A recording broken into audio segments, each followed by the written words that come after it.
Muito prazer, muito bem, estamos juntos novamente.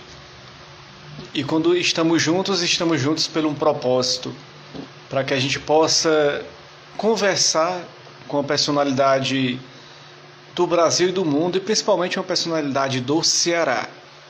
Hoje, sem dúvida, uma das lives mais importantes aqui do nosso podcast, do nosso canal no Instagram, recebendo uma celebridade do meio cearense, da escrita cearense, da arte cearense. Ele já está aqui, eu vou colocar ele no ar para a gente poder começar esse nosso bate-papo, essa nossa conversa, essa nossa prosa, né? Uma sexta-noite, quando a gente grava esse programa, a gente recebe o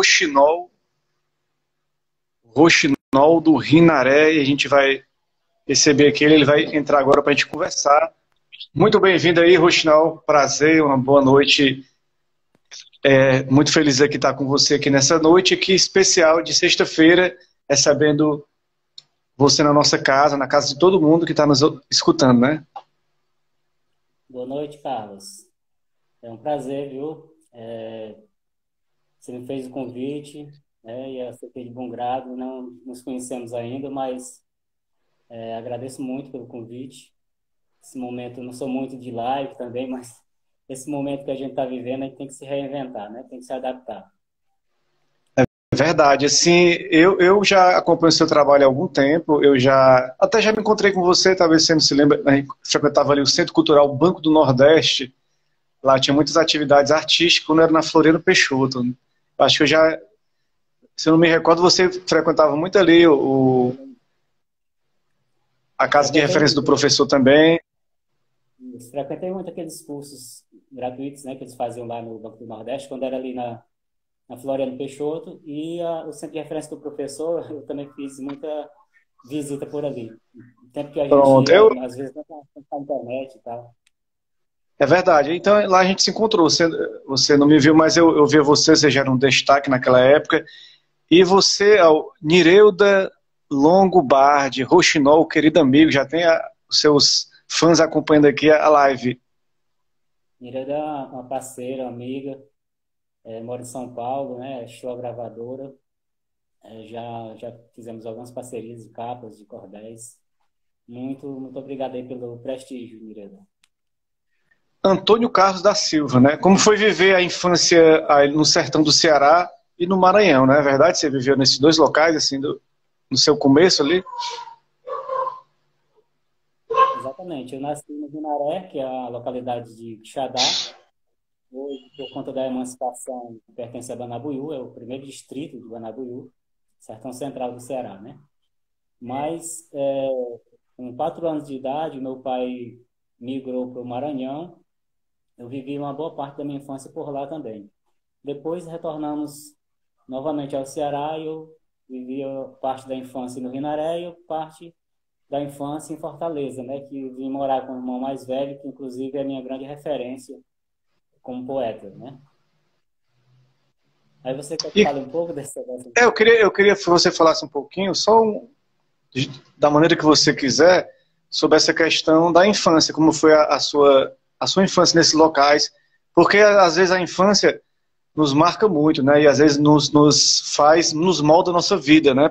Às vezes para sempre, né? Só mandar um abraço de novo para a Nilda, sempre uma honra lhe ouvir, e tem outra pessoa aqui que falou, boa noite, poetas, o teu neto poeta que está nos acompanhando aqui, várias pessoas nos acompanhando. Eu queria que você falasse um pouquinho mais sobre como foi essa infância, né?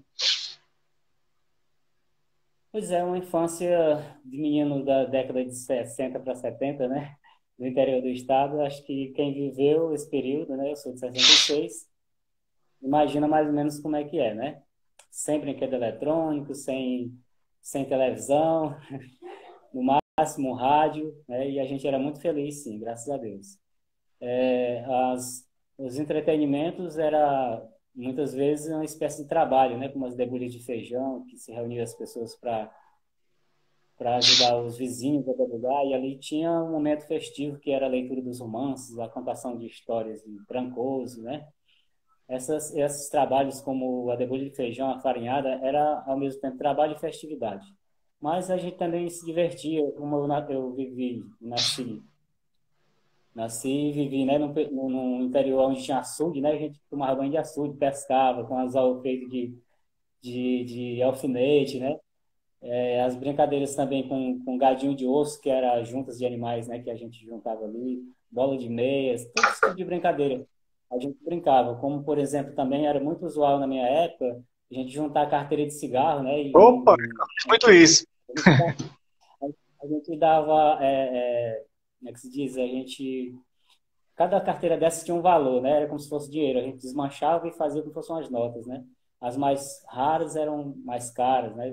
Representavam notas mais caras. Aí a gente Então, acabava fazendo esse dinheiro, que eram as carteiras de cigarro, para jogar bila, para jogar vários jogos e a gente fazia em trocas, né? Não sei se era com você, era assim também. tá bom. Então a gente brincava de cavalo de talo, né? De carnaúba, essa coisa de menino do sertão mesmo, que muitas vezes a gente mesmo fazia os próprios brinquedos, né? Aí, fora isso, a influência, né, para chegar onde a gente chegou, é exatamente o que eu citei no início, né, que eram as leituras dos cordéis, que chamavam romance na época, né. Morei também na minha infância já, finalzinho da infância para a pré-adolescência, com meu irmão mais velho, que era repentista, sunetista, e tive grande influência da pessoa dele, tanto porque ele lia para nossos pais, como eu morei com ele, né, tive toda essa influência da poética dele, das leituras que ele tinha também. Então, assim, E, resumido, né? Porque a gente tem que falar outras coisas aqui. Foi praticamente isso. Só que uma infância também conturbada, né? Ao mesmo tempo, porque como já citei que a gente morou uma parte desse tempo no Maranhão, era o meu pai migrando, né? Ele foi várias vezes do Ceará para outros estados. Nós éramos 11 irmãos, né? 11 filhos. O meu irmão mais velho, que é esse que eu morei com ele, hoje está no andar de cima, né? E quando meu pai tinha os três primeiros filhos, ele foi embora para o Maranhão, depois retornou para o Ceará. E quando ele foi pela segunda vez, na década de 70, né, exatamente em 1970, eu tinha 4 anos de idade. Então, eu vivi essa infância, né, uma parte no Maranhão, uma parte aqui, e isso, de certa forma, é bom por um lado, porque a gente absorve também outras culturas, outros costumes, né? Mas foi conturbado, como eu falei, porque eu não tive uma vida escolar regular, né? Então fui alfabetizado em casa pela minha mãe, por esse meu irmão. E quando a gente estava se firmando na escola aí, mudava novamente para outro estado, né? E assim, quando eu retornei para o Rinaré depois de 74, né?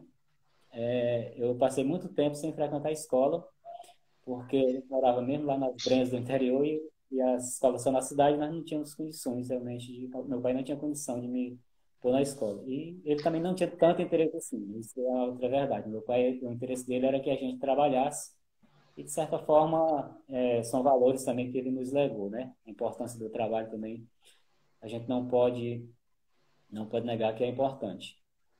Enfim, e aí você, é outra história para comentar e mais adiante você, como é que eu você continuei a falou estudar, né? aí que não estudou, mas teve a sabedoria popular, todos os aprendizados, como você falou, nas conversas, né, nas farinhadas, todo esse tipo de aprendizado que ele lhe formou como hoje você é o poeta, o grande cordelista, né? Agora, assim, nos anos 90 você chegou aí para Pajuçara, né, a Caracuzinho ali, iniciou ali um grupo chamado Sociarte e outros projetos literários, né, ali também. Como é que foi esse trabalho que você teve com Sociarte? Na verdade, a Pajuçara, ela é o distrito de Maracanaú, né? Quando eu E, cheguei na Pajuçara, ela pertencia a Maranguape ainda. Eu cheguei lá na década de 70 ainda, 79 para 80. Pertencia a Maranguape. Eu acompanhei a emancipação de Maracanaú, né? Se libertando de Maranguape. E a Pajuçara chegou a fazer movimento, inclusive, de emancipação também, porque a Pajuçara é um distrito grande lá de Pajuçara, né? A Pajuçara é um distrito grande de Maracanaú. E lá eu vivi grande parte da minha vida, né? Como a adolescência e a fase adulta. Foi onde eu casei também, e onde nasceram algumas das minhas filhas, né? Eu tenho 3 filhas. A primeira, a Julie, que inclusive é escritora, poetisa, cordalista, e uma série de outras coisas. A Júlia nasceu lá, na Paulista. E sobre esses movimentos, na verdade, a gente começou com um outro movimento, nem era só arte, nem era só poema. Nós começamos, eu e alguns amigos, com um movimento chamado A Porta Cultural dos Aletófilos, né? Aletófilos de Amigos da Verdade. Influência aí do grego, que era um dos componentes que era estudioso da língua grega. E esse movimento, a gente tinha um jornal literário, onde a gente publicava nossas poesias, nossos textos, né? Eu e esses amigos. E a gente bancava do próprio bolso e distribuía nas escolas. Esse movimento ele era inspirado na padaria espiritual, que é um movimento do Ceará aqui do século XIX, né, que tinha os padeiros, a padaria era o movimento, os padeiros eram os poetas e o pão era o jornal, né? A exemplo da padaria, nós tínhamos a porta e esse movimento, os porteiros éramos nós, né? E foi assim, uma porta mesmo que se abriu para que mais tarde eu me tornasse escritor de fato, né? Que a gente já escrevia, mas até então não tinha nada publicado, a não ser alguns poemas em jornais e tal. Aí esse movimento foi feito a partir de amigos, que a gente trocava livros, leituras e tal, nos reunimos, por influência da padaria, a gente criou a Porta e abraçamos a causa de Rodolfo Teófilo, que foi um dos últimos padeiros, né, da padaria espiritual. A causa é a casa, né, que existia na Pajuçara, ainda existe na Pajuçara, inclusive, mas na época estava em ruínas e nós fizemos um movimento durante muitos anos chamado Abraço à Casa de Rodolfo Teófilo, que foi em prol do tombamento, da restauração da casa e da memória do Rodolfo Teófilo. A Sopoema veio depois da Porta, surgiu a Sopoema, que é a Sociedade dos Poetas e Escritores de Maracanaú, e boa parte dessa turma que fazia parte da Porta migrou também para fazer parte desse movimento da Sopoema. E a Sociarte já foi um movimento que eu fiz depois, quando me decepcionei com a Sopoema, porque foi mudando de gestão, e a coisa foi se tornando muito política, partidária, né? A gente decidiu sair. Mas, para continuar o movimento em prol da memória do Rodolfo Teófilo, a gente criou a Sociarte, que foi um movimento que durou enquanto nós moramos lá pela Pajuçara, né? Depois eu me afastei um pouco desses movimentos, porque sempre que eu via que a coisa tomava rumos políticos partidários, as pessoas queriam usar o movimento para fazer política, fazer campanha, e eu procurei me afastar o máximo possível disso, né? Eduardo Azevedo, grande amigo e parceiro, Roxinol do Rinaré. O Eduardo Azevedo está acompanhando aqui o nosso bate-papo aqui. E você morou ali em Pajuçara, eu morei também ali, na minha infância ali, a gente conhecia naquela parte que chamada Acaracuzinho, né? A gente pegava o trem, né? Ia pro Otávio Bonfim. Aí no Otávio Bonfim a gente estudava na escola ali perto do Otávio Bonfim, ali, Colégio São Mateus. Era esse trajeto que a gente fazia todo dia, eu e meus irmãos. E é uma fase muito boa ali, que eu morei ali em Pajuçara, tinha a estação ali. Agora o pessoal tinha aquela brincadeira da questão da sisal, né? Quando a gente chegava perto de Maracanaú, tinha aquele... É porque é uma indústria, né? Quem não conhece, é uma indústria de quê? Ele mesmo ali, Rochinão? Eles trabalhavam com ossos, né? Eles compravam ossos de gado e tal, e trabalhavam com ossos. Então, por isso tinha aquele mau cheiro, né? Porque as pessoas vendiam os ossos ainda com putrefato, né? Com carne e tal, e eles tinham esse mau cheiro lá. O pessoal, inclusive, brincava com essa história do acaracuzinho, né? Acaracuzinho, inclusive, Carlos, alguns poetas que moravam lá fizeram parte com a gente do movimento da Sopoema, né? Do movimento que veio depois da Porta. Aproveitando aí que você, antes dessa fala, citou o Eduardo, né? O Eduardo é um grande ilustrador que eu conheci bem no início da minha carreira, quando comecei a publicar folhetos. Ele foi o primeiro a fazer capa de cordel para mim, né? E hoje ele ilustra para grandes editoras do país, continua ilustrando capas para mim quando eu preciso, porque hoje eu estou também com um trabalho de edição e impressão de folhetos, vez por outra. Eu recorro a ele, como recorro a Nireuda, a outros colegas, né? Eduardo, além de um grande artista, também é professor, né, da rede pública. Obrigado, Eduardo, aí, por nos prestigiar. E assim, falando um pouco do seu trabalho, né? Você teve mais de 80 títulos aí publicados, né? E em versão em cordel, né? Você tem um dos grandes títulos que você teve, que foi o Alienista, né? Do Machado de Assis, que você transformou essa versão do cordel, que foi adotado pela Biblioteca Nacional, pela uma escola de BH, virou catálogo também de literatura em feiras de Frankfurt, né, na Alemanha, Bolonha na Itália. Aí como é que foi tudo isso? Você imaginava ir tão longe aí com esse trabalho seu aí, que você está até mostrando aí pra gente que está nos acompanhando, o Alienista e a adaptação aí em cordel dessa obra magnífica da literatura brasileira, que foi longe, né? Como eu acabei de citar aí, foi até para fora do Brasil.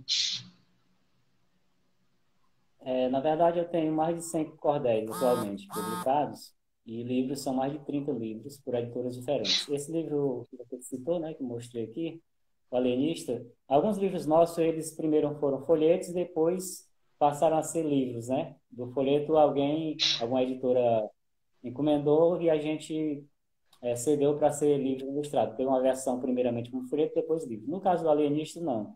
O Alienista já foi direto para livro, né? Já foi publicado pela primeira vez nesse formato, uma coleção lá de São Paulo, da editora Nova Alexandria, que à época Marco Aurélio, né, que é um grande nome hoje da literatura de cordel, à época ele era a pessoa que criou essa coleção e coordenava essa coleção para a Nova Alexandria. Mais tarde ele se torna também editor da Nova Alexandria, editor-geral da Nova Alexandria, né? Então, o Alienista foi uma encomenda do Marco Aurélio para essa editora, e a gente teve a felicidade de ser no período que completava 100 anos de morte do Machado de Assis, né? E aí, o que acontece? O livro ele teve essas vendas, né, para a Biblioteca Nacional 2 vezes. Teve uma venda para um projeto de São Paulo chamado Minha Biblioteca. Ele também tese, né, de doutorado, do pessoal da Amazonas. E teve uma adaptação para o teatro por alunos de escola particular lá de São Paulo, certo? A Feira de Frankfurt, ele fez parte do catálogo, né, da Feira de Frankfurt, lá na Alemanha, e de Bolonha, na Itália. É um trabalho de grande destaque, né? Agora você teve outro trabalho que foi em parceria Arilene Holanda, Silene Holanda. Eu leio um pouco de tudo, né? Minhas primeiras leituras foram os cordéis, primeiro como ouvinte, depois como leitor mesmo. Os quadrinhos é outra paixão que eu tenho desde a infância. E literatura em geral eu gosto muito, né? Desde Raquel de Queiroz, Machado de Assis, e até literatura estrangeira também, né? Desde que seja boa literatura. Já li toda a saga da Guerra dos Tronos, né? Até o último livro que saiu, e assisti a série, mas primeiramente eu li os livros. Então eu gosto muito de literatura. E o Machado, ele tem uma história especial com o Machado, é que quando eu era muito criança, eu pegava os livros didáticos, né, do meu irmão mais velho, e tinha minhas biografias assim de autores famosos. E o primeiro autor que eu li a respeito, né, ainda na minha infância, foi o Machado, né?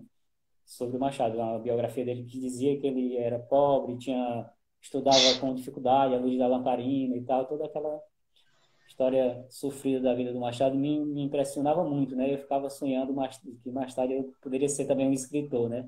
A referência que a gente tinha naquele tempo dos escritores era sempre pessoas já falecidas. Hoje a gente tem esse privilégio, né, de conhecer escritores vivos, né?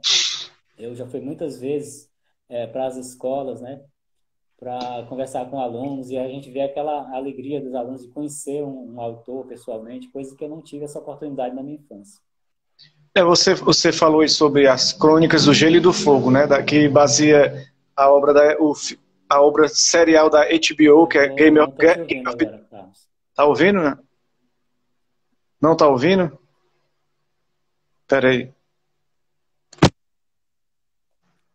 Agora tá ouvindo, né? Tá ouvindo agora? Acho que dá um probleminha no teu som aí, que eu não tô conseguindo te ouvir. Tá ouvindo agora? Tá conseguindo ouvir, né? Não tá ouvindo, né? Vou ter que tirar aqui, espera aí. Espera aí, só um minutinho, vou tentar aqui. Tá conseguindo ouvir? Tá ouvindo? Deixa eu ver aqui, Tá ouvindo, não? Oi, não? Você me ouvir, Carlos? Eu não tô conseguindo te ouvir. Tá conseguindo ouvir, não? Tá conseguindo, não? Não? Mexe no fone. Tenta tirar o teu fone. Tenta mexer no teu fone. Você quer que eu saia e entre novamente? Pode. Dê Isso. um ok assim, se for o caso. Pode ser, que enquanto isso a gente tá com esse probleminha aqui. Que eu não estou conseguindo. Vou ver se desconecta aqui para poder a gente tentar restabelecer a conexão. Infelizmente a conversa estava muito boa, mas caiu aí o meu som, né? Vocês estão me escutando, pessoal? Estão conseguindo me escutar? Estão conseguindo me ouvir? Porque eu não estava conseguindo manter esse contato com o Rouxinol e estava ruim o meu som. Quero saber se vocês estão ouvindo, vocês que estão aí na live, estão conseguindo ouvir meu bate-papo, que ele vai entrar de novo, o Rouxinol, eu vou chamar ele aqui de novo, para ver se a gente consegue retomar essa conversa aí, né? Porque acontece, né? Tá fazendo ao vivo e às vezes dá uma falha, dá alguma falha, né, no sistema. Infelizmente a gente está tentando aí retomar, né, esse bate-papo com o Rouxinol. O Rouxinol. Oi, Opa, Rouxinol, oi, tá ouvindo agora? tô ouvindo. Tá Pronto, é porque certo agora? estamos ouvindo agora. É porque deu isso é coisa do próprio Instagram, né? Que deu alguma falhazinha, algum problema. Mas eu estava falando para você, Rochinol, o seguinte, que você falou, citou que leu os livros, né, das Crônicas do Gelo e do Fogo, que baseia a série da HBO Game of Thrones, né? São livros muito densos, muito grandes, né? Eu acho que é aquele tipo de literatura ali que é bem explicada, né? Que a gente vê, que a gente não vê muito hoje, né? Uma literatura bem detalhista. Mas é gostoso. Eu via muito quando eu ia de ônibus, alguns tempo atrás, para o trabalho. Eu ia lendo aquele livro todo dentro do ônibus, porque as viagens eram longas, era viagem de 2 horas. Eu pegava da Messejana para Beira-Mar, pegava às vezes 2, 3 ônibus.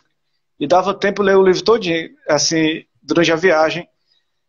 E foi assim foi assim que eu fui lendo o livro, né, dentro do ônibus. É uma leitura gostosa daquela, né?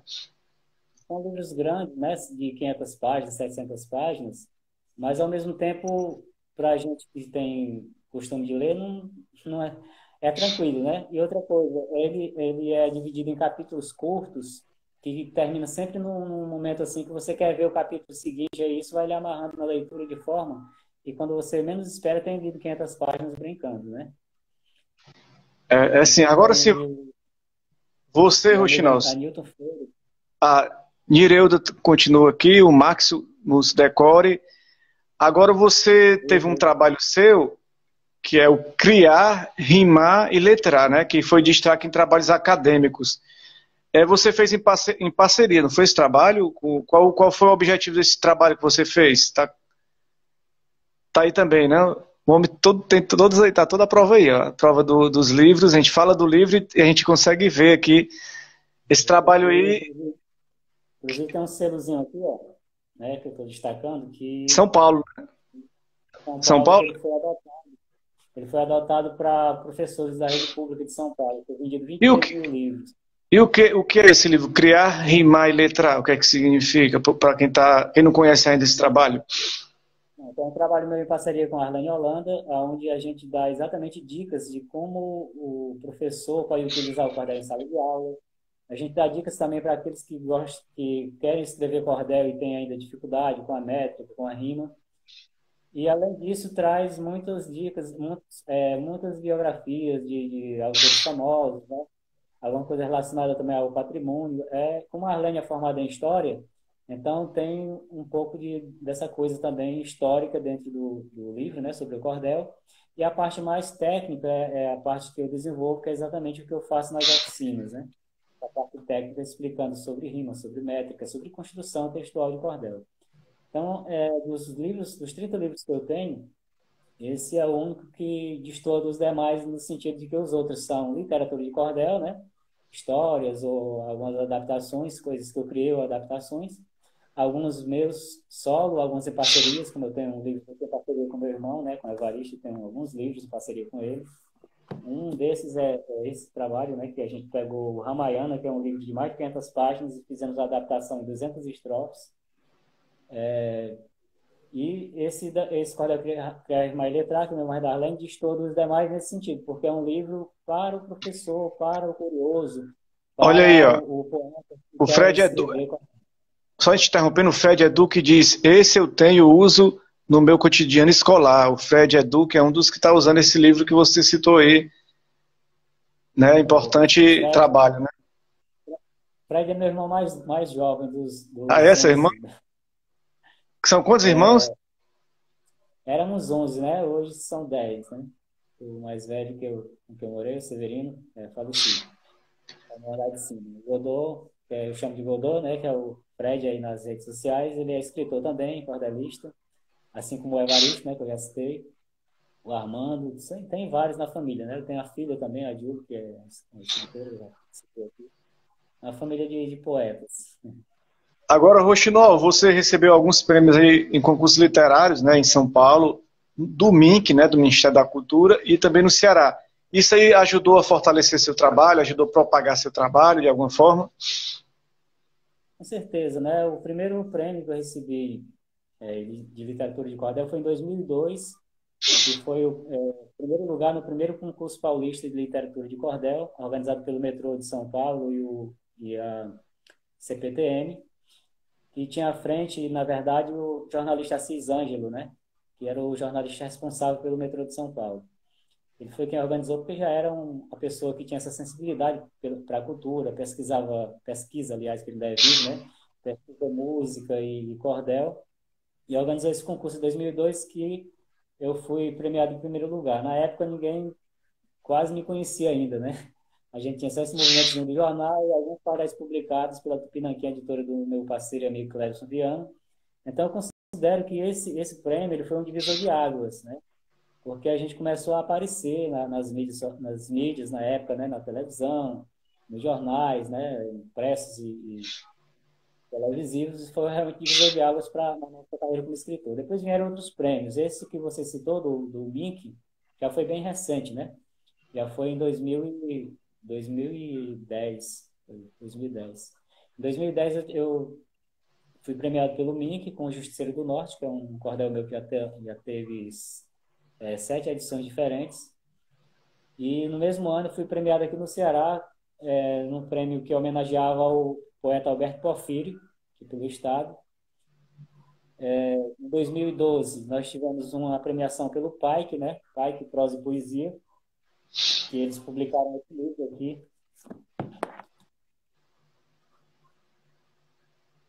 Foi para todos os municípios do estado do Ceará. E deixa eu ver mais, que os prêmios mais recentes, acho que foi isso, né? O Pike foi um os prêmios mais recentes que a gente recebeu, que foi em 2013. Em 2013 também teve essa questão da adoção do Criar, Rimar e Letrar, né? Foram anos assim que foram bem importantes na minha história como escritor, né? Olha aí, o Evaristo Geraldo do Cordel, sou fã incondicional do Rouxinol, grande fã aí do Rouxinol, acompanhando aí nosso Irmão, bate-papo. irmão e Ah, parceiro também. e, Rouxinol, como é que é viver de arte no Brasil, né? Nosso país, como é que é viver de arte no nosso país? Carlos, é assim, eu costumo dizer que se a gente for fazer arte pensando em viver dela, é meio complicado, né? Porque você tende a se decepcionar. Se você botar na cabeça que vai viver de arte, porque eu acredito que muita gente, né, que vive de arte hoje, não pensou em viver de arte quando começou a fazer, né? Eu tiro por mim, né? Eu acredito que cada história é diferente, mas no meu caso, eu escrevo, né, e comecei a escrever por paixão mesmo, porque sempre fui leitor, né? E tive essa influência do meu irmão mais velho. E aí o meu grande sonho era ser publicado e ser lido pelas pessoas, né? Mas eu não tinha essa pretensão de viver da minha arte. Mas eu posso dizer que eu alcancei as duas coisas, né? Deus me deu o que eu pedi e um pouco mais, porque eu posso dizer que sou lido pelas pessoas porque a gente tem trabalhos distribuídos aí pelo Brasil afora e até fora do país. E muito trabalho mesmo adotado em escolas de vários estados, vários municípios do Ceará, quase todo. Eu acredito que todas as escolas, assim, quase todo município do Ceará tem trabalhos meus, principalmente por essa questão do PAIC, né, que é um projeto de governo. E anteriormente mesmo, em 2005, quando nós tivemos um trabalho, foi o primeiro publicado no Ceará, que foi o Curumim Pajé Lenda do Ceará, que foi também para mais de 60 municípios, né, adotado pelo Estado. Então a gente alcançou essa pretensão inicial que era ser lido, né? Mas alcançamos algo mais que é viver da arte, né? Então, respondendo a sua pergunta, é difícil, né, viver da arte. Principalmente quando você tem que viver só da arte, né? Então, hoje, há algum tempo eu vivo da minha arte, mas é um leque de coisas que o cordel nos possibilita. Não é só de direito autoral, não é só de venda de folhetos, não é só de venda de livros, né? Dentro desse leque de oportunidades que o cordel me deu, está os direitos autorais, está as oficinas que a gente ministra, está também textos que a gente faz muitas vezes por encomenda, está revisões, né, que a gente faz. E agora, mais recente, está com uns 2 anos, eu me desliguei de uma empresa de livros que eu trabalhei durante 11 anos e montei um negócio próprio, que é a edição e impressão de folhetos, né, com o meu selo Rochinol do Rimaré Edições. Então, é mais uma parte desse leque, né, de oportunidades que a gente tem com a literatura. Então, esse somatório todo nos permite viver da arte, né, apesar que não é tão fácil, né, é tão simples, principalmente hoje, no momento que a gente atravessa, né, que o Ceará, o Brasil e o mundo atravessa, que é esse momento pandêmico, e a gente tem que estar sempre se reinventando, pensando em novas fórmulas, né, para continuar com o trabalho, para continuar vivendo, né? Agora vamos falar um pouquinho de composição, né? Inspiração, como é que, para você, é esse processo de criar o cordel, né? Porque é um processo, né? Eu tive um tempo lá no centro de referência do professor, que hoje é o centro cultural, mas na época era o centro de referência do professor, existia lá uma oficina de cordel, né? Eu acho que talvez você até teve nessa oficina, se eu não me lembro, faz muito tempo atrás, anos 2003, 2004, e a gente começava a fazer essa questão das métricas, das rimas. Eu não fiquei todo, não, por isso que eu já estava até. Eu fiz até uns cordelzinhos, assim, comecei.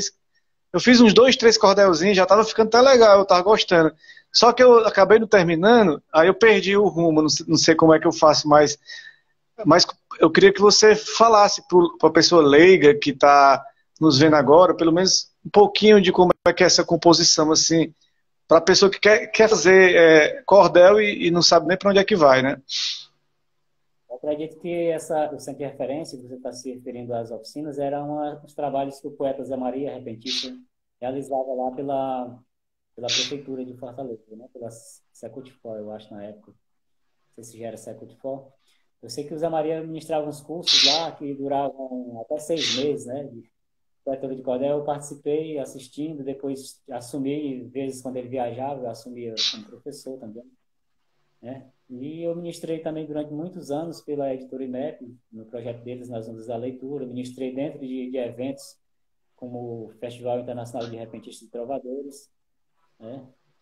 E hoje, na pandemia, a gente tem uma oficina, uma mini oficina no YouTube. Para quem não sabe, nós fizemos para o projeto Cultura Dentro de Casa, fomos aprovados e essa oficina ela está no YouTube. Só que é meia horazinha, né? Então, aqueles que tiverem curiosidades, já pode ver lá no YouTube, né? Meia hora, não dá para dizer muita coisa, mas as regras básicas a gente coloca lá, que é a questão da rima, da métrica, da oração, né? Da composição textual do cordão.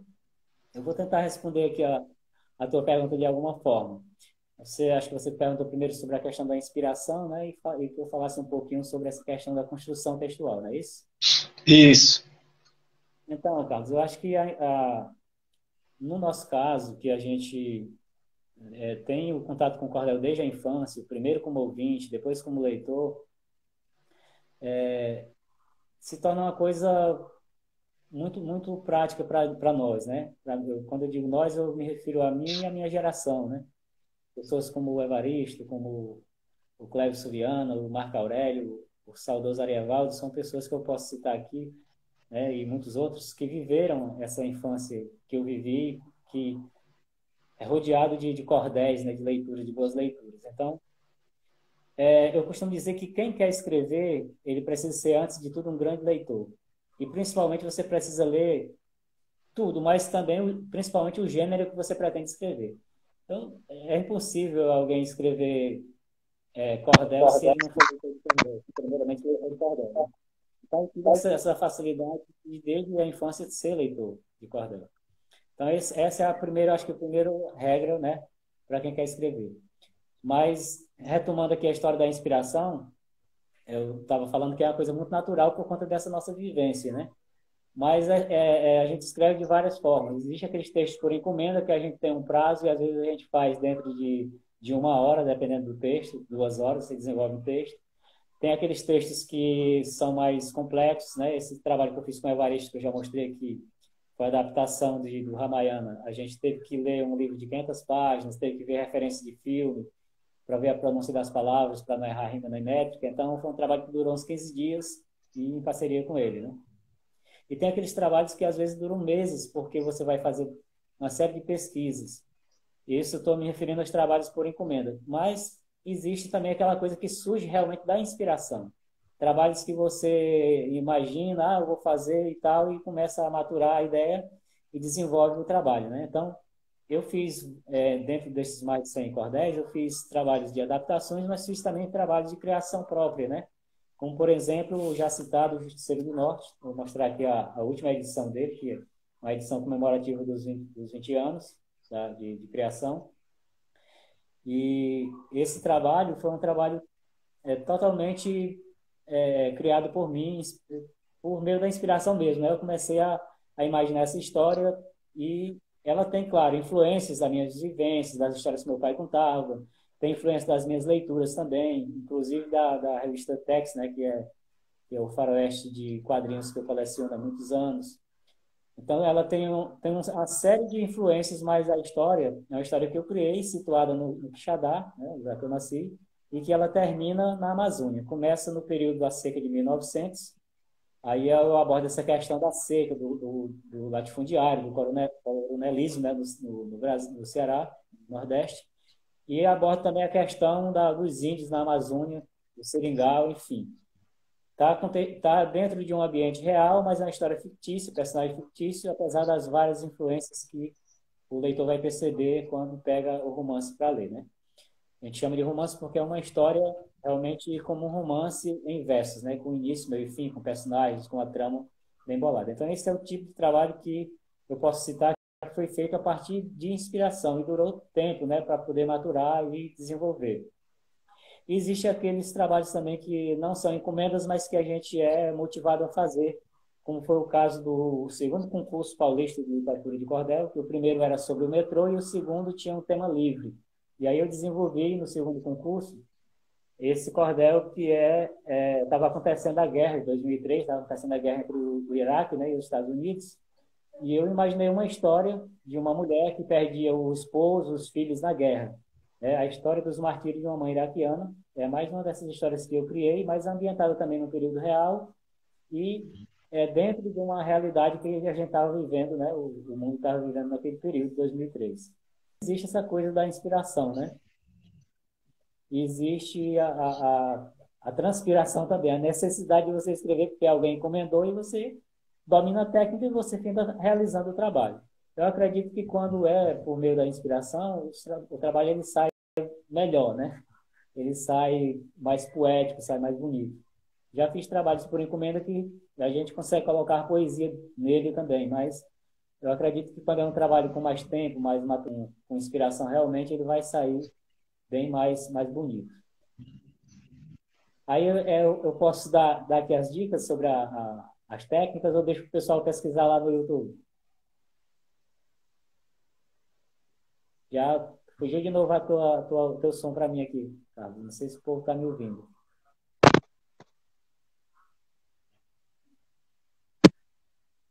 Voltou agora? O som já está sem te escutar novamente. Espera aí, só um instantinho que eu tenho que... Algum dos nossos colegas que estão nos assistindo, se estiver ouvindo a mim ou ao Carlos, gostaria que se manifestasse. Para você, está ouvindo não, né, agora? Ok, para dizer, estão nos escutando. Está ouvindo? Pedir para o Rochinol sair de novo, Rochinol, sair de novo e depois voltar de novo. Pedir Tu por acha que é bom eu sair, Carlos? Eu saio para poder voltar? Como é que é? rapidinho, está com problema aqui nessa live, que pronto. Pessoal, a gente está aqui com o Rochinol do Rinaré, grande escritor. Ele está ouvindo os dois, ó. O Daniel Silva está ouvindo, tá me ouvindo e está ouvindo também o Rochinol. Então, problema, eu acho que o problema deve estar sendo o Rochinol. Acredito que o problema deve estar sendo o fone do Rochinol. Vou pedir para o Rochinol tirar o fone. Ei, Rochinol, acho que o problema está sendo o teu fone, que o pessoal está ouvindo direitinho. Talvez se tirar o fone, seria até melhor, porque às vezes está dando algum mau contato teu fone.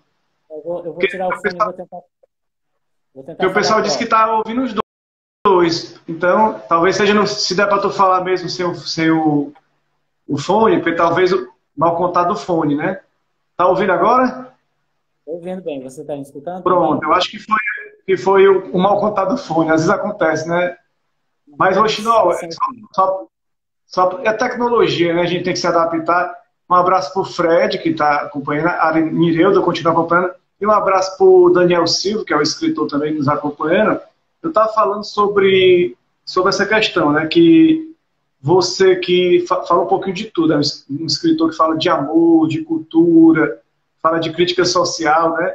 Tudo que você escreve aí, dá para dizer para você que você tem um certo alívio quando você escreve esse tipo de todos os tipos de texto, quando sai uma obra, que você produz uma obra, quando termina a obra, você sente um certo alívio.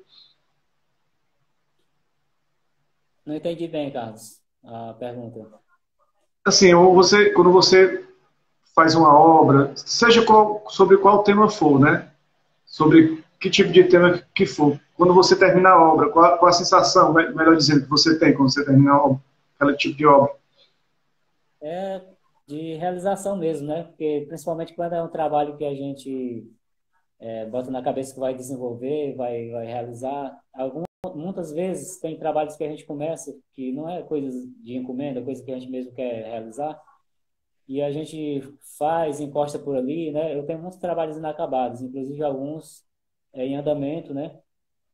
Por exemplo, durante a pandemia eu produzi uns 3 textos só porque eu me foquei muito nessa questão das edições dos folhetos, né? Para poder manter a casa, né? Agora sem um emprego fixo.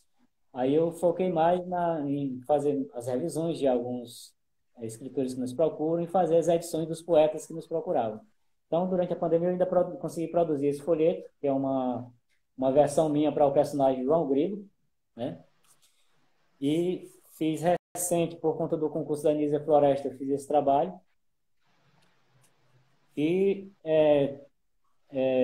eu andei lendo um trabalho muito bonito da Ivone Pereira do Amaral, que é uma médium espírita, e me deparei com um conto que eu achei que dava um cordel, que é esse aqui, né?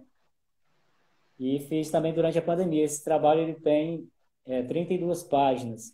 Foi um trabalho que eu fiz mais ou menos a metade, encostei para ali, para um canto, e depois de mais de um mês eu retomei e aí concluí, né? Então tem isso. A gente muitas vezes faz um trabalho assim por partes, né? Faz e deixa ali. E quando a gente consegue finalizar, a sensação é de dever cumprido mesmo, né? É de realização, principalmente quando é uma coisa que a gente gosta de fazer, né? Um trabalho que a gente botou na cabeça que vai fazer, que tem uma importância para a vida da gente como escritor, então o sentimento é esse, né? De realização mesmo. Grande abraço para a Débora Arruda, jornalista da parte esportiva, está nos acompanhando. Eu ia perguntar para você quais são as suas inspirações no cordel, né? Mas você já falou um pouquinho assim, que se inspira em tudo, né? Mas tem algum tipo de leitura que lhe inspira mais, algo que lhe inspira mais? Você citou aí a questão do espiritismo, que você leu aí uma, um livro espírita, né? Mas você se inspira em tudo, lê de tudo mesmo? Você é aquele leitor ávido que falou que leu também as Crônicas do Gelo e do Fogo, né? Então você acaba lendo muita coisa, né? A gente lê, devora tudo em termos de leitura, mas então ela tem dois sentidos, né? Tem as pessoas que a gente se inspira, que são os poetas, no caso, eu tenho essa ligação com meu irmão mais velho que lia para a gente, né? Que não deixou nada publicado, mas que chegou a escrever muita coisa. Foi um dos meus primeiras pessoas a me inspirar. E os leitores, e os poetas clássicos, né? Como Delarre Monteiro, que é um dos poetas da época de João Martins de Ataíde, né? O próprio Leandro Gomes de Barros, que é o pioneiro da literatura de cordel no Brasil, são inspirações para nós como cordelistas, não só para mim, mas acredito para muitos outros. Agora, os temas são os mais variados possíveis, mas tem aqueles temas, eu acho que é isso que tu quis perguntar, tem aqueles temas que a gente se identifica mais, né? Eu vejo que alguns poetas têm facilidade, por exemplo, de fazer humor. Eu faço muito raramente, como por exemplo esse quadro do João Grilo, é uma tentativa de fazer humor. Tem um trabalho que eu fiz com o saudoso Serra Azul, né, que é o Piudo, que a gente fez o Encontro de Camões com Salomão, foi outra tentativa de fazer humor. Fiz um trabalho com Ariavaldo, né, também de saudosa memória, que foi o Casamento do Morcego com a Catita. Então, esse trabalho na área do humor não é muito a minha verve, né? Eu diria que o que eu me identifico mais são os dramas, né, de amor, certo? As histórias de bravura, como é o caso do Justiceiro do Norte, são as histórias que eu me identifico mais. Essa história espírita, ela tem esse viés, né, do amor. Então, é um drama, né, bem interessante. Como a história também da mãe iraquiana, é um drama, né? Então, eu me identifico muito com essas histórias mais dramáticas e as histórias de bravura, né? Como é o caso do Justiceiro do Norte e o caso de outro trabalho que eu fiz sobre Lampião, deixa eu ver se eu encontrei aqui ele, que é... Olha, só enquanto você procura aí, o Rosendo está acompanhando aqui, está perguntando, Rochinol, na sua editora Rinaré Edições, você publica só cordéis ou também outros tipos de livros? Não, no momento, nós publicamos só literatura de cordel mesmo, porque até por conta do maquinário que a gente tem, né? Então, eu estou focando mesmo no cordel tradicional e, graças a Deus, a gente tem recebido muitas encomendas, né? De poetas de São Paulo, do Piauí, enfim, de várias partes aí do Brasil, aqui do Ceará, muita gente, né? Estélio Torquato é um professor aí de universidade, poeta com muitos títulos publicados, e por mim aqui ele já publicou mais de 60 títulos. E ainda tem muita coisa aí no prelo, né? Do Estélio para publicações. Evaristo, meu irmão, é outro que eu tenho publicado. Marco Aurélio já publicou aqui conosco, Pedro Monteiro. Enfim, muita gente tem publicado conosco aqui. Mas é só folheto mesmo. Agora, sim, uma curiosidade, desculpa te interromper, uma curiosidade é que o seu nome você falou que é Rochinol do Rinaré, porque Rinaré naquela localidade de Quixadá, mas Rochinol é por causa da... Quem foi que ele deu esse apelido? Pois é, Que virou... como eu citei no início, a nossa história publicando o cordel, nossa história com o cordel vem desde a infância, mas publicando começa com o jornal A Porta, né? E a Porta tinha a influência da padaria espiritual. Os poetas da padaria espiritual, eles se utilizavam de pseudônimos, por conta que eles faziam críticas à sociedade da época, né? A influência francesa em Fortaleza, eles faziam críticas também ao clero e tal, então eles usavam pseudônimos, que eram nomes de aves e de árvores, né? Então, cada um tinha um pseudônimo lá no jornal O Pão. E aí, por conta disso, nós que fazíamos a porta também utilizávamos pseudônimos. São, na verdade, autodenominações, né? Então, eu utilizei Rouxinol do Rinaré no jornal para homenagear o pássaro da minha infância, o Rouxinol, e o lugar onde eu nasci. E observando mais tarde, eu vi que o Rouxinol do Rinaré tem 7 sílabas poéticas, né? Que é a forma com que a gente se utiliza para metrificar o cordel.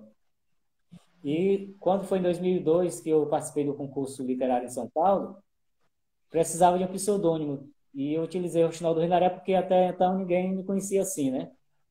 E fui premiado em primeiro lugar, como eu já citei aqui, e a partir daí passei a utilizar o pseudônimo na capa dos folhetos, dos livros. E hoje são raras as pessoas de 2002 para cá, que me conhecem por Carlos, né? Que é o meu nome, Antônio Carlos. Geralmente, quando alguém me chama pelo meu nome, é alguém que me conhece já de muito, muito tempo mesmo, porque a maioria já me chamam mesmo naturalmente de Roxinol. Até alguns irmãos meus, né? Como é o caso do Evaristo. Agora é interessante pensar, você falou sobre essa questão aí dos pseudônimos, né? A gente nasce, quem dá o nome para a gente é os nossos pais, né? Não bota no cartório, lá registra. Mas a gente, como você falou, você se autodenominou Rouxinol do Rinaré, né? Praticamente, porque você é como se você tivesse se auto-reinventando, se criando, né? E passando a existir por uma escolha sua, assim, né? Porque quando a gente nasce, a gente não tem a escolha do nome. Você vê vários artistas da música, principalmente, atrizes, atores, que também não usam o nome de batismo, né? Eles usam o nome artístico, né? Então, é interessante ver essa questão do nome artístico, que é o nome que define a nossa arte, o que a gente é lá fora, né? Às vezes, dentro de casa, você ainda é, para as pessoas mais íntimas, ser o mesmo Carlos, né? Mas lá fora você é um personagem, de certa forma, né? Interessante, porque às vezes as pessoas fazem contato comigo, né? Às vezes pesquisadores que vão fazer entrevista, aí no primeiro contato perguntam assim, como é que eu lhe chamo? Posso lhe chamar de Antônio ou de Rouxinol? Eu digo, não, pode chamar como quiser, mas prefiro até que me chame Rouxinol mesmo. E assim, na verdade, não foi por acaso que eu escolhi esse pseudônimo quando houve essa necessidade de cada um ter o pseudônimo no jornal, né? É porque quando meu pai foi embora para o Maranhão, uma das coisas que eu recordava do Rinaré era quando amanhecia o dia que eu escutava um Rouxinol cantar, né? Era como se eu me transportasse para o meu sertão, para o Rinaré, para aquela casinha ali onde a gente viveu. Quando o Rouxinol cantava, vinha logo na minha lembrança o meu sertão, o meu Rinaré. Então, foi muito oportuno quando a gente teve que usar esse pseudônimo no jornal, eu colocar Rouxinol para lembrar o pássaro da infância e o Rinaré para homenagear o lugar que eu nasci, né? Então, não é por acaso. E aí, como você diz mesmo, a gente tivesse essa oportunidade de escolher o nome, talvez eu não tivesse escolhido Antônio, né? Porque é um nome muito comum. Então, eu me sinto bem ser chamado pelo pseudônimo que a gente escolheu aí. Ó, e o Lucas, o Casa Arte, está dizendo assim, Rouxinol do Rinaré é uma marca registrada do cordel brasileiro. É verdade, com certeza foi o nome que pegou da parte que você escolheu participar desse concurso e ficou um nome firme hoje conhecido, viu? Já o seu nome não é um nome desconhecido, não, viu? No cenário nacional e internacional. É um nome forte da literatura cearense, né? Agora sim, para fazer uma pergunta, Rouxinol. Você acha... Pode falar.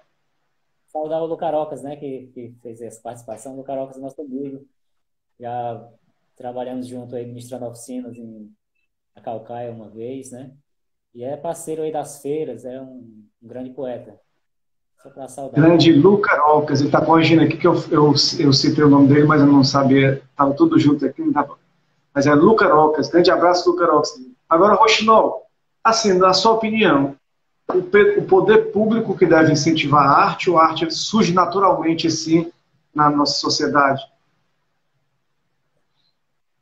Rapaz, é uma pergunta bem difícil, né, Carlos? Essa eu acredito, assim, que a arte ela é inerente à humanidade, né? Porque se você for ver a questão das pinturas rupestres, né? Então, desde o tempo do homem das cavernas que existe arte, né? Então, a arte ela é inerente à própria humanidade, mas para que a arte se consolide, para que a arte realmente possa continuar, há necessidade do apreciador da arte, né? O que seria dos poetas se tivesse a plateia, né? O que seria dos poetas se não houvesse os leitores? O que seria dos pintores se não houvesse o apreciador das suas obras de arte, das suas pinturas? Então, mesmo a arte sendo uma coisa inerente à humanidade, eu acredito que é de importância vital o público, né?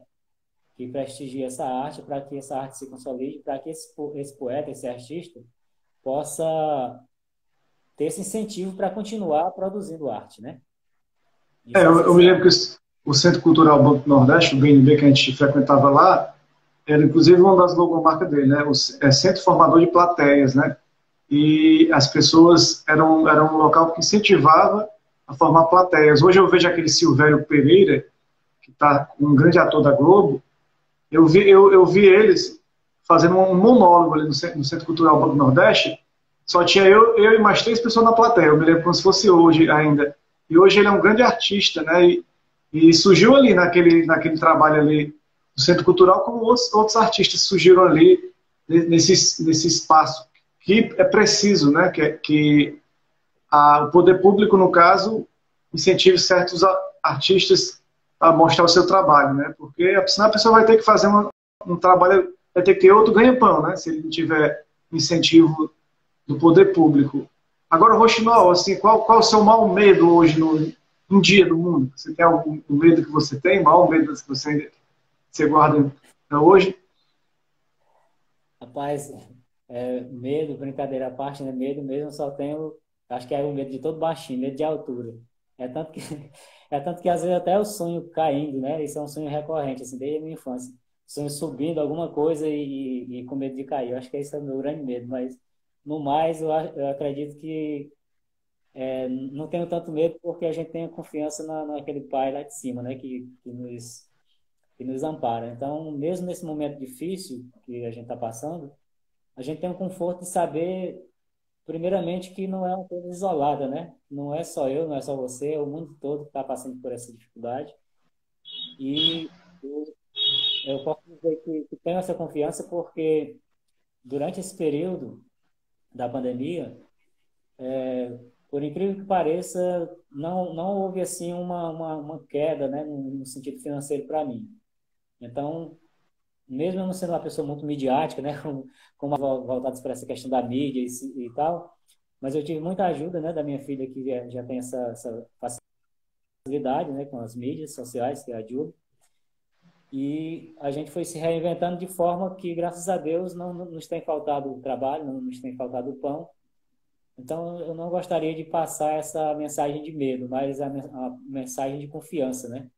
Eu acredito que Deus ele dá o frio segundo o cobertor e não nos desampara. Então, basta que a gente se esforce, faça também nossa parte, acredite e tudo isso que a gente está vivendo hoje também vai passar. Não há mal que dure para sempre, né? Nem bem nem mal. Tudo um dia passa. Então, o momento é de confiança. A gente ter confiança de que vai passar, que logo, logo todo mundo vai estar vacinado, né? A gente vai muito em breve, se Deus quiser, ter momentos presenciais, né? Tá falando desse nosso trabalho presencial, ter as feiras novamente para vender nossos trabalhos. E eu acredito nisso e vejo que muitos poetas acreditam, que tem muita gente publicando, né, comigo, então já para fazer estoque para as próximas feiras. Então é isso, eu não gostaria de falar de medo, né? Mas falar de confiança, isso que é importante nesse momento. E Rochinol, assim, dos personagens que você escreveu hoje, qual foi o personagem que você mais gostou de escrever, assim, até hoje? Eu acho que não era o meu microfone, viu, Carlos? Deu um probleminha novamente aí no som, eu não estou escutando novamente. Não está escutando? Está escutando agora? Não?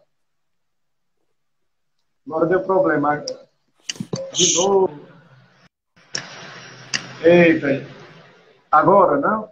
Fazer aquele processo de novo, né? Sair Acho que eu para vou poder. sair, certo? Vou sair aqui Certo, certo. para Tá entrar dando novamente para problema ver na se dá certo. conexão, mas é assim Parece que deu uma mesmo. falhazinha aí na transmissão, tá bom? Conexão abençoada. Eu pensava que era o microfone do meu, depois pensei que era o microfone, que era o fone do Rochinol. Agora não é nem o fone do Rochinol e nem o microfone. É o sistema que está travando, né? Mas a gente já está quase chegando no final. Então o sistema está dando esse tilt. Está Voltamos? conseguindo ouvir? Está ouvindo? Agora sim. Eu estava dizendo aqui que Ouvindo, não perfeito. é nem o fone de ouvido do Rochinol, nem o microfone. Eu acho que é a internet mesmo que está dando esses problemas, né? Mas, Rochinol, a pergunta que eu estava fazendo é o seguinte: qual o personagem que você mais gostou de escrever hoje, até hoje? Eu tenho uma paixão particular por esse romance do Justiceiro do Norte, né? Porque é um personagem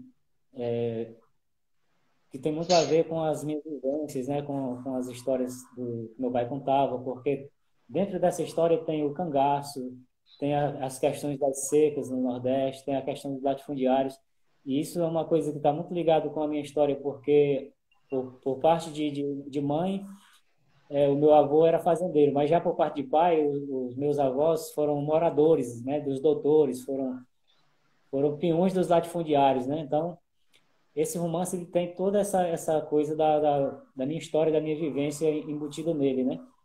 Então, é um personagem assim que eu me identifico muito. E outra coisa, por parte de mãe eu tinha um tio chamado Pedro, e o nome do meu personagem é Pedro Justino, em homenagem a esse meu tio, né?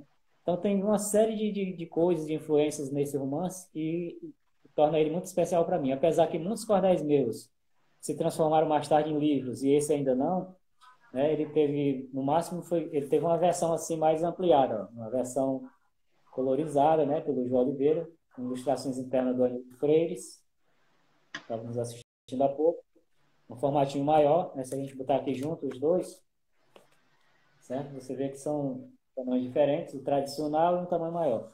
Não teve ainda um formato de livro, né, mas já teve sete edições diferentes, inclusive um prêmio que você citou, que é o prêmio do Mink. Então, é o personagem assim que, dos meus mais de 100 títulos, é o personagem que eu gosto muito de ter criado, de ter escrito, né? E outro Durante nosso personagem... bate... Oi, tá ouvindo? Tá ouvindo agora? Continua. Outro Durante esse nosso personagem que bate-papo, você citou muito a sua filha Júlia Oliveira, né? Ela é editora, pedagoga, produtora cultural. É uma emoção assim ter uma filha que segue os mesmos passos do pai, assim, porque nem sempre os filhos querem seguir os passos dos pais, às vezes vão para outra carreira, mas aí é essa que seguiu o seu caminho, né? eu sempre penso, Carlos, que os filhos, né? Eu tenho três filhas e cada um é diferente. E eu acredito que os filhos eles devem seguir aquilo que eles realmente se identifiquem, né? O filho faz uma faculdade, eu acredito que não é legal o pai influenciar, faça isso, faça aquilo, porque às vezes não é aquilo que o jovem se identifica. E ele pode ser um mau profissional, né? Se for fazer simplesmente pela influência do pai, porque o pai pediu. Ou muitas vezes pelo mercado de trabalho, né? Eu tenho um amigo que ele formou-se em filosofia, hoje é doutor em filosofia. E alguns amigos zombavam, oh, mas o que que tu vai fazer, né? Formar-se como filósofo, vai fazer o quê? Mas era o que ele se identificava. E hoje ele passou no concurso da UFC, é diretor de cursos lá no Crato, e ganha muito bem como professor de filosofia, né? Quer dizer, a pessoa deve fazer aquilo que gosta, porque quando você faz o que gosta, você faz com amor, você faz melhor, né? Então, no caso voltando para a Julie, né? Ela é escritora não porque eu pedi que fosse, né? Ela decidiu seguir meus passos, mas é uma coisa dela mesmo, porque eu acredito que ela me viu escrevendo, me via lendo e sofreu essa influência, sem que eu fizesse nenhuma pressão. Então, eu sou feliz sim por ela ter seguido meus passos, né? Mas não foi uma coisa assim de imposição, não. E hoje ela formou-se em pedagogia, né? Está fazendo inclusive uma especialização, mas nunca foi para a sala de aula, né? Ela sempre trabalhou usando a pedagogia para a arte. Trabalhou numa editora, onde foi inclusive sócia da editora. Começou lá fazendo roteiros didáticos. Hoje ela é produtora cultural do próprio esposo, que é música, e de outros artistas. Ela produziu e publicou o primeiro livro do Braulio Bessa, né? Do famoso Braulio Bessa. Hoje ele tem outros livros publicados por editora, inclusive, do Rio, mas o primeiro livro dele foi publicado no Ceará e quem produziu todo o livro e foi coeditora do livro dele foi a Júlia. Eu Então, ia até perguntar isso. Você considera o Baralho Bessa um cordelista? o próprio Braulio, ele não se intitula cordelista, ele é poeta, né? Ele se intitula poeta, mas ele faz cordel, né? O Braulio faz cordel. Inclusive, eu não colocando o meu selo, porque já era um trabalho que já estava pronto, mas eu cheguei a imprimir aqui mais de 5.000 cordéis para ele, para ser distribuído como brinde para o livro dele, que foi lançado pela Sextante lá no Rio, né? Então, esses cordéis que ele publicou aqui comigo, realmente segue a técnica do cordel, com a métrica, com a rima, com os enredos e tudo. Agora, o que o Braulio citava na Fátima, né, por exemplo, a gente pode chamar de poesia, poesia popular, porque o cordel ele tem um enredo com início, meio e fim. O cordel se propõe a contar uma história, né, mais longa, não é coisa para se recitar em palco, né? Alguns poetas recitam dentro dessa moldura do cordel, dentro dessa técnica, poemas curtos, né? Mas o cordel propriamente dito são enredos longos, né? Não é essa coisa para se recitar. Mas eu senti que a pergunta também que você fez é porque algumas pessoas dizem, o Braulio não é poeta porque erra uma métrica aqui, erra uma rima ali, não sei o quê. Mas a gente tem que entender que o Braulio é aquele cara que é poeta, sim, porque poesia não é simplesmente rimar e metrificar. Poesia é você colocar a alma dentro do seu texto, né? E isso ele consegue colocar. Eu admiro muito o trabalho dele, não é porque a gente teve essa relação, né, de proximidade, não. É porque realmente ele é um poeta, certo? Agora, eu costumo dizer assim, o Braulio é aquele cara que se tornou famoso antes de amadurecer a técnica, né? É claro que os trabalhos dele poderiam ser melhores tecnicamente falando, em termos técnicos e de estruturação. Porque poesia tem muito nos textos do Brau, né? Agora, realmente poderiam ser melhores em termos técnicos? Poderia, mas ele teve essa felicidade de crescer e se tornar midiático, né? Se tornar uma estrela antes de amadurecer a técnica do próprio trabalho. Aí Mas não, nos prestigiando, não, não, o Tião Simpatia, nos prestigiando aí o nosso bate-papo, Tião Simpatia, né? Músico, né? Também conhecido, não, né? grande, grande artista.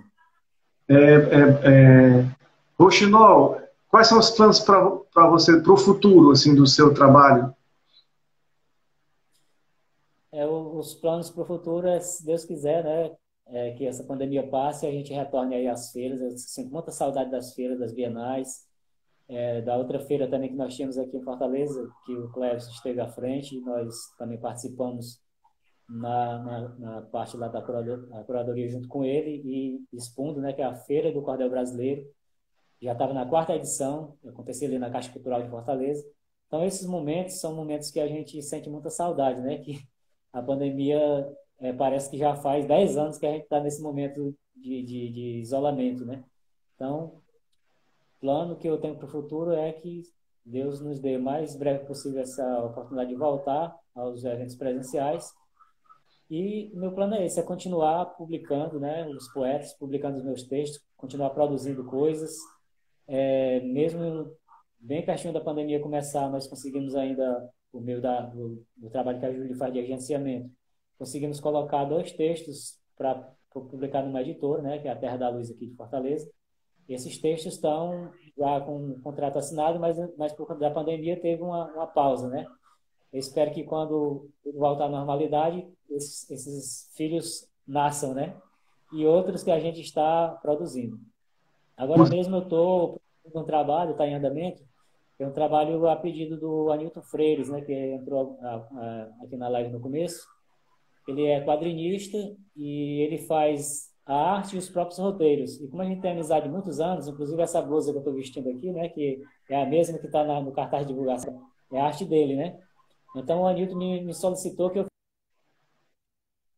fizesse a partir de um roteiro de quadrinhos dele, eu fizesse um cordel. Que ele vai lançar esse cordel na plataforma do Catarse e queria dar o cordel como brinde, né? Então, no momento, eu estou desenvolvendo esse trabalho para o Anilton, já está quase concluído. É um dos trabalhos que eu estou fazendo durante a pandemia. E outros que a gente pretende publicar mais tarde, né? Então, esses são os planos para o futuro. É continuar produzindo coisas, publicando coisas e, se Deus quiser, voltar aos eventos presenciais aí com nossos parceiros, né? Então tá cheio de projeto. O Tião Simpatia é sempre bom aperfeiçoar a técnica com os mestres. O Patrick Multiverso, o grande Rochinol, entrou também aqui a Julie Oliveiras, que é a sua filha, né? Acompanhando aqui o finalzinho da nossa live. E eu aproveito que ela está aqui e fazer uma pergunta para você. Você se considera feliz, Rochinol? Sim, a gente, como eu falei no início, né? A gente tinha um sonho desde a infância que era escrever e ser lido pelas pessoas. Alcançamos esse sonho, né? E alcançamos além do que a gente imaginou, que é viver da nossa arte, né? É um bônus que Deus nos deu aí. Então, eu posso me considerar uma pessoa feliz. Um menino que nasceu lá no Rinaré, no sertãozinho do sertão central do Ceará, né? Brincando de bila, bola de meia e cavalo de tal, né, Carlos? Eu brinquei E muito disso. eu vivi uma vida bem sofrida assim na infância, né? A gente não pode negar nosso passado, nossa trajetória. E hoje, vivendo aqui em Fortaleza, né? Numa capital, com um apartamento próprio, né? Então a gente não tem o que reclamar, não. A gente pode dizer sim que somos felizes, né? Graças a Deus. Felicidade não é dinheiro, não é riqueza, né? Felicidade é um estado de espírito, né? Então, temos saúde, temos uma família, né? Estruturada, temos uma arte que as pessoas apreciam, temos um público, né? Então, isso eu acredito que faz parte desse espírito de felicidade que a gente sente, né? Então, posso dizer sim que sou uma pessoa feliz. E eu que posso dizer mais que sou muito feliz também, porque eu estou conversando com você, aprendendo mais e mais. Um grande roxinol do Rinaré. Muito feliz que você aceitou esse convite humildemente, né? Para mim, você é um cara de outro nível, uma pessoa que é uma das personalidades vivas hoje que mais domina a arte no Ceará. E eu fico muito feliz que você aceitou esse convite, desse humilde blogueiro e jornalista também, poeta, escritor também, de bater esse papo, de trocar experiências, né? Trocando experiências com você e trazendo para o meu público o seu trabalho. A Veridiana também está dizendo grande poeta, a Nilreuda mandando os parabéns também. E é isso, muito obrigado, Roxinol do Rinaré. Carlos, foi um prazer, viu? Às vezes, assim, bem no início da pandemia, quando o pessoal começava a me convidar para as lives, eu rejeitei muita coisa, porque eu sou meio avesso mesmo essa questão de vídeo, de live, né? Mas, por incentivo da Júlia, eu fui participando, fui me acostumando, né? E quando você me convidou, né, aceitei de bom grado, foi um prazer muito grande conversar contigo. E é isso, quando precisar, viu, pode, como diz um colega meu, pode tocar o búzio. Estamos à E disposição. eu me sinto privilegiado de ter você aqui. Obrigado, muito obrigado mesmo. Uma boa noite, uma boa semana para todo mundo. Você está nos vendo aqui pelo Instagram ou pode estar escutando pelo podcast também. Vai ter esse nosso trabalho em áudio para a gente poder escutar. Vou passar para o Rochinol, para ele também passar para o público dele. E é isso, galera. Bom final de semana.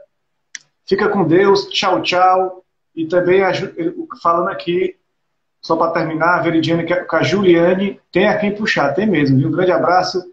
Fica com Deus. Tchau, tchau, Rochinol. Valeu.